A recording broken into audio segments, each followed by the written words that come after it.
Cigarettes and marijuana have been used for centuries, but only recently has the process of vaporizing these substances become popular. So, what does science have to say about this technology? Is it actually better for you? When smoking normally, the heat from fire causes substances to change from a solid state to a vapor. In cigarettes, this releases nicotine, which is absorbed into your bloodstream through the lungs, causing increased heart rate, constricted blood vessels, release of dopamine in the brain, and feelings of alertness. But because nicotine is a stimulant, once it's no longer present, you crash and crave more, which ultimately leads to addiction in many people.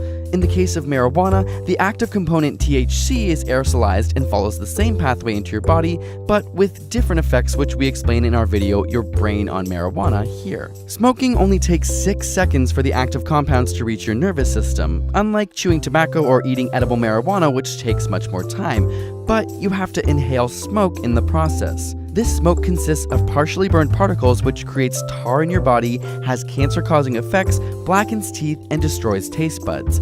This is where vaping comes in. If you can heat the active components enough to become aerosolized without starting a combustion reaction with the other compounds, then you theoretically get fast effects without the damage of smoke inhalation.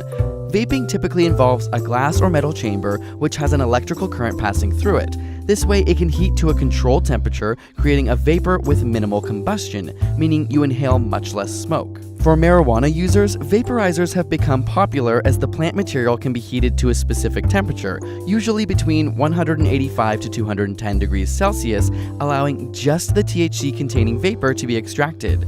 For e-cigarettes, using a liquid solution instead of dried tobacco has become popular.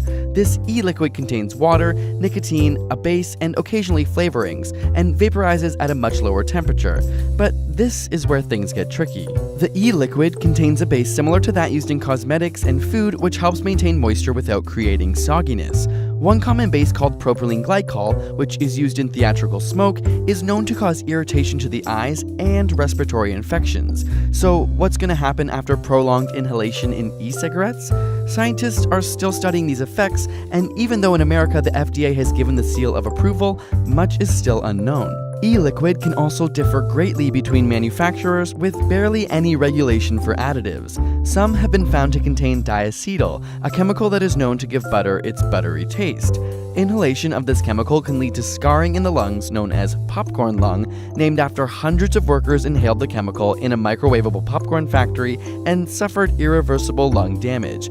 This is an example of how the lack of quality control in e-cigarettes should be a significant concern. But current evidence does indicate that vaporizers administer nicotine with far less adverse effects due to decreased carcinogenic products and smoke inhalation. But less harmful does not mean safe.